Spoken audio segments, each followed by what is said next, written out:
नमस्कार विद्यार्थी मित्रांनो, कोपरगाव तालुका एज्युकेशन सोसायटीचे के.बी. रोहमारे कनिष्ठ महाविद्यालय जवळके इयत्ता 11वी वाणिज्य विषय बुक कीपिंग अकाउंटन्सी या ऑनलाईन लेक्चर सिरीजमध्ये मी प्राध्यापक सोनवणे सर आपल्या सर्वांचे सहर्ष स्वागत करतो। आज आपण पहिलं चॅप्टर आपण बघतोय किंवा पहिलं प्रकरण आपण शिकतोय, introduction of book keeping accountancy. पुस्तक पालन आणि लेखाकर्माची ओळख आपण करून घेतोय।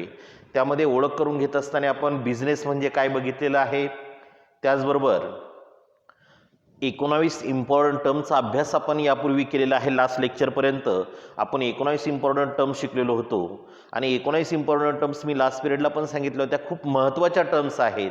तुम्ही जोपर्यंत शिक्षण घेणार आहात कॉमर्समध्ये तोपर्यंत तुम्हाला त्या 19 इम्पॉर्टंट टर्म्स खूप महत्त्वाच्या असणार आहे किंवा तुम्हाला त्या नेहमी उपयोगात पडणार आहे, कारण की त्या इम्पॉर्टंट टर्म्समध्ये आपण त्या समजून पण घेतलेल्या आहे आणि प्रत्येकाची आपण डेफिनेशन पण बघितलेली आहे। त्यामुळे ह्या टर्म्स खूप महत्त्वाच्या असणार आहे। त्यामुळे फक्त अभ्यासापुरतं किंवा परीक्षेपुरतं न शिकता आपल्याला कायमचं कसं लक्षात राहील या दृष्टिकोनातून ही इम्पॉर्टंट टर्म्स आपण कव्हर करणं गरजेचं असणार आहे। त्यानंतर आपल्याला 19 इम्पॉर्टंट टर्म्स नंतर पुढचा भाग आपल्याला क्लिअर करायचा आहे, तो म्हणजे system of account. System of account म्हणजे अकाउंटच्या पद्धती। सिस्टम म्हणजे पद्धत, अकाउंटच्या पद्धती आहेत। एकंदरीत 2 पद्धती आपल्याला अकाउंटच्या दिलेल्या आहेत। म्हणजे अकाउंट आपण फक्त बघतोय, हिशोब लेखाजोखा होतोय, एखाद्या कंपनीचं एखाद्या व्यवसायाचं अकाउंट आपण लिहितोय किंवा आपण तयार करतोय, पण अकाउंटच्या पद्धती असतात, अकाउंटच्या सिस्टम आहे। मुख्य 2 पद्धती आहे अकाउंट लिहिण्याच्या, एक डबल एंट्री सिस्टम आणि दुसरी आहे सिंगल एंट्री सिस्टम। म्हणजे पहिली पद्धत जी आहे ती म्हणजे डबल एंट्री सिस्टम। डबल म्हणजे दुहेरी, डबल म्हणजे दुहेरी सिस्टम, डबल एंट्री सिस्टम म्हणजे दुहेरी नोंद पद्धत। आणि दुसरी आहे सिंगल एंट्री सिस्टम। सिंगल म्हणजे एकेरी, सिंगल म्हणजे एकेरी नोंद पद्धत। मग काय आहे बो हे डबल एंट्री आणि सिंगल एंट्री, काय फरक आहे, काय तफावत आहे, याच्या नावामध्येच दिलेला आहे त्यांनी। डबल म्हणजे 2दा आणि सिंगल म्हणजे 1दा। म्हणजे व्यवहाराची नोंद, प्रत्येक घडणारा जो व्यवहार आहे, प्रत्येक घडणारा जो ट्रान्झॅक्शन आहे, त्या ट्रान्झॅक्शनची, त्या व्यवहाराची नोंद आपण ज्यावेळेस 2दा करतो त्यावेळेस त्या लिहिण्याच्या पद्धतीला, त्या अकाउंटच्या सिस्टमला, त्या अकाउंटच्या पद्धतीला डबल एंट्री सिस्टम असं म्हणतात। म्हणजे ट्रान्झॅक्शन एकदाच घडतो। तुम्ही माल खरेदी केला असेल, तुम्ही गुड्स परचेस केले असेल किंवा गुड्स सेल केले असेल, सोड केले असेल, विकले असेल किंवा माल खरेदी केला असेल, माल विकला असेल, माल खरेदी केला असेल, एखाद्याची सॅलरी पेड केली असेल, तुमचा एक्सपेन्सेस झाला असेल, तुम्हाला कमिशन मिळालं असेल, तुमचा इन्कम झाला असेल, तुम्ही एखादी ॲसेट परचेस केली असेल, तुम्ही डिप्रिसिएशन चार्ज केला असेल, म्हणजे या सर्व गोष्टींमध्ये तुमचा ट्रान्झॅक्शन घडला आणि ट्रान्झॅक्शन घडला, तुमचा व्यवहार घडला, म्हणजे तुम्हाला त्याची नोंद करावी लागत असते। मग ती नोंद जर तुम्ही त्या आपल्या अकाउंटच्या पुस्तकामध्ये 2 ठिकाणी केली तर त्याला म्हणायचं डबल एंट्री सिस्टम। आणि दुसरी आहे ती म्हणजे सिंगल एंट्री सिस्टम। म्हणजे नावाप्रमाणे एकेरी नोंद पद्धत। एकेरी नोंद पद्धतमध्ये प्रत्येक घडणारा जो ट्रान्झॅक्शन आहे त्याची नोंद आपल्याला एकदाच करायची असते।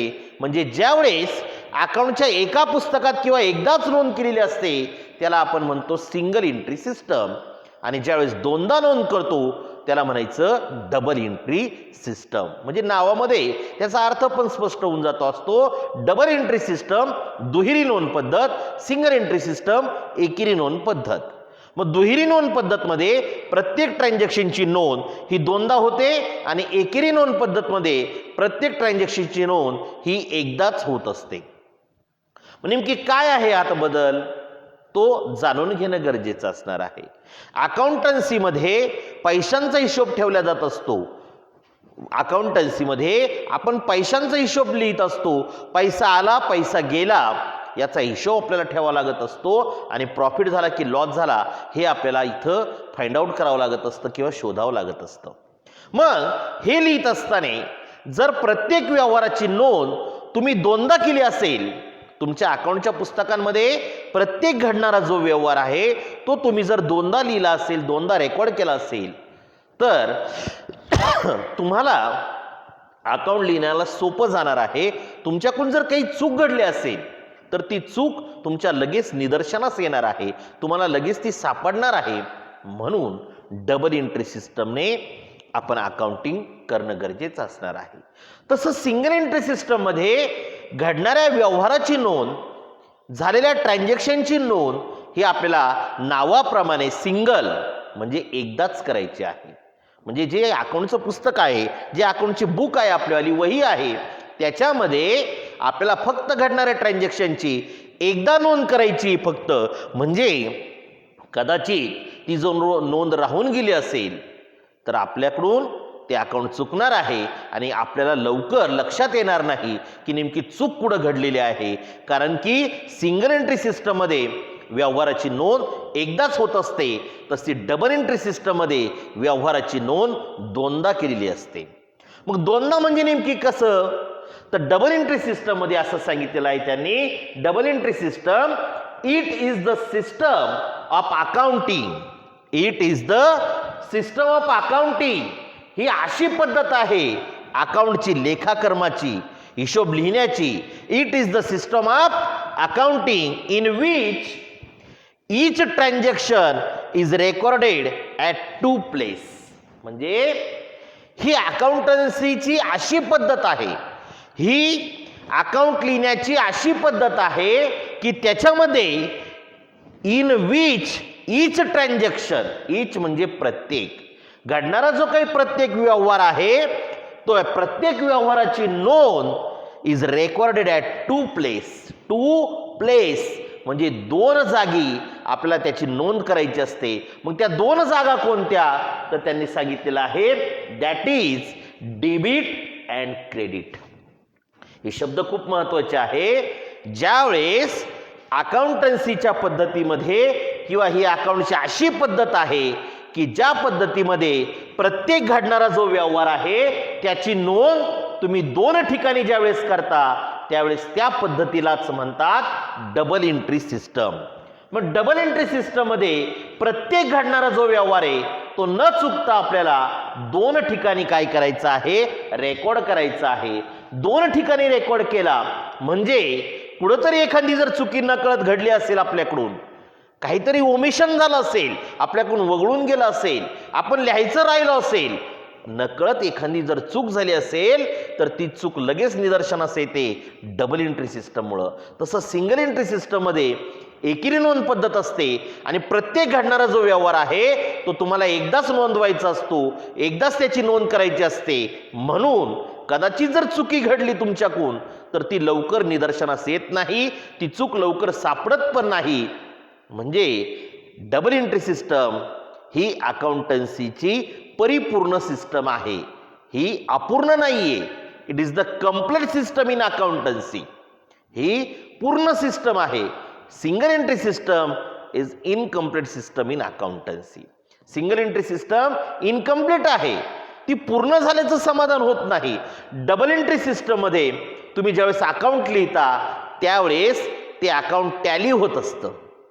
ते अकाउंट टॅली झालं म्हणजे आपल्याला कळतं की आपल्या दोन्ही बाजूंची टोटल बरोबर आली म्हणजे आपला व्यवहार बरोबर आहे, आपण लिहिलेलं अकाउंट बरोबर आहे, आपण केलेल्या व्यवहाराची नोंद बरोबर आहे.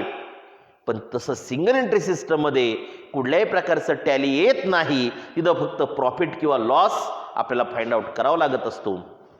म्हणजे single entry system is incomplete system in accountancy and double entry system is a complete system in accountancy. Double entry ही परिपूर्ण पद्धत आहे अकाउंटन्सी मधली आणि सिंगल एंट्री ही अपूर्ण पद्धत आहे अकाउंटन्सी मधली, इनकम्प्लीट आणि complete. Double entry complete system, single entry incomplete system. मग डबल एंट्री मध्ये प्रत्येक व्यवहाराची नोंद आपल्याला दोन ठिकाणी करावी लागत असते आणि ते दोन ठिकाणं म्हणजे कोणते आहेत? Debit and credit. म्हणजे आपल्याला वहीचे दोन भाग करायचे आहेत, पानाचे दोन भाग करायचे आहेत आपण जी पहिली बाजू येते आपल्याकडे समासा साईडची त्याला आपण डेबिट म्हणणार आहे आणि जी समासाच्या पुढची बाजू येणार आहे त्याला आपण क्रेडिट बाजू असं किंवा क्रेडिट साईड असं म्हणणार आहे. मग त्याचं प्रिन्सिपल आहे principle of double entry system. Principle तत्व काय आहे डबल एंट्री सिस्टम काय तत्व त्यांनी सांगितलेलं आहे आपल्याला. एव्हरी डेबिट प्रत्येक debit is always equal with every credit. त्यांनी सांगितलंय मी मगाशी सांगितलं तुम्हाला की डबल एंट्री सिस्टमने ज्यावेळेस आपण अकाउंट करतो त्यावेळेस ते अकाउंट टॅली होत असतं आणि टॅली झालं म्हणजे आपल्याला प्रॉब्लेम टॅली झाल्याचं समाधान मिळत असतं. आपण केलेलं काम जे आहे आपण केलेलं वर्क जे आहे आपण केलेलं अकाउंट जे आहे ते बरोबर आहे असा आपल्याला त्याचा अर्थ होत असतो. म्हणून principle of double entry system मध्येच असं सांगितलेलं आहे त्यांनी every debit is always equal with every credit. म्हणजे प्रत्येक डेबिट हे प्रत्येक क्रेडिटशी कसं असतं इक्वल असतं. इक्वल म्हणजे सुसाम्य सारखं असतं. म्हणजे डेबिट आणि क्रेडिट जे आहे ते सारखंच आलं पाहिजे असा याचा अर्थ होत असतो किंवा त्याचा principle of double entry system मध्येच असं सांगितलेलं आहे त्यांनी की जे काही तुमचं डेबिट बाजू आहे तेवढीच तुमची कोणती बाजू आली पाहिजे क्रेडिट बाजू आली पाहिजे. ऑलवेज इक्वल म्हटलेलं आहे. इक्वल म्हणजे सारखं आलं पाहिजे. Every debit is always equal with every credit. प्रत्येक डेबिट आणि प्रत्येक क्रेडिट हे इक्वल पाहिजे. इक्वल म्हणजे सारखं आलं पाहिजे. हे principle of double entry system आहे. म्हणजे दोन पद्धती आहे डबल एंट्री आणि सिंगल एंट्री. त्यापैकी डबल एंट्री सिस्टम आपण अभ्यासतोय सध्या. आता डबल एंट्री सिस्टमने आपण अकाउंट लिहित असतो. जे काही सिंगल एंट्री सिस्टम आहे ते सिंगल एंट्री सिस्टम म्हणजे डबल एंट्री सिस्टम जे आहे ते ब्रिटिश गव्हर्नमेंटने शोधून काढलेली पद्धत आहे. ब्रिटिशांनी डबल एंट्री सिस्टमने अकाउंटिंग केलेलं आहे. भारतावरती ज्यावेळेस इंग्रजांनी राज्य केलं होतं त्यावेळेस त्यांचं जे अकाउंटिंग आपल्याला जे सापडलेलं आहे किंवा त्यांनी जो काही इथं आपल्याला अभ्यासक्रम दिलेला होता किंवा त्यांचे जे काही त्या काळामध्ये शिक्षण देण्याची पद्धत होती त्यांचं जे अकाउंट आहे ते कोणतं होतं डबल एंट्री सिस्टमचं होतं. म्हणजे त्यांनी प्रत्येक व्यवहाराची नोंद दोन ठिकाणी करून ठेवलेली होती म्हणून त्याला आपण डबल एंट्री सिस्टम असं म्हटलो. म्हणून डबल एंट्री सिस्टम ही ब्रिटिशांनी शोधून काढलेली पद्धत आहे. आणि सिंगल एंट्री सिस्टम जी आहे ती अमेरिका देश फॉलो करत असतं. म्हणजे काही देश सिंगल एंट्री फॉलो करतात काही देश डबल एंट्री फॉलो करत असतात. जे काही असेल ते प्रत्येकाचं अकाउंट लिहिणं गरजेचं असतं. आपण जे काही आपल्या भारतामध्ये जे काही अकाउंट चालतं ते सर्व अकाउंट हे डबल एंट्री सिस्टमने चालत असतं. म्हणून डबल एंट्री सिस्टम आपल्याला इथं काय करायचं आहे शिकायचं आहे. मग principle of double entry system आपण पाहिलं every debit is always equal with every credit. प्रत्येक डेबिट हे प्रत्येक क्रेडिटशी कसं असतं ऑलवेज इक्वल म्हणजे सारखं असतं. इक्वल म्हणजे कसं असतं सारखं असतं. म्हणजे त्याच्यामध्ये कुठल्याही प्रकारचा बदल होत नाही.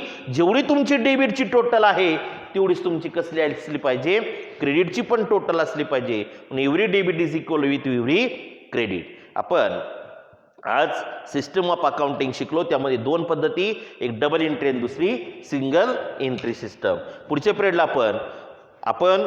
पिरियडला टाइप्स ऑफ अकाउंट शिकणार आहोत. त्यामध्ये अकाउंटचे 3 प्रकार पडतात. ते 3 प्रकार आपल्याला काय करायचे आहेत नेक्स्ट पिरियडला अभ्यासायचे आहेत.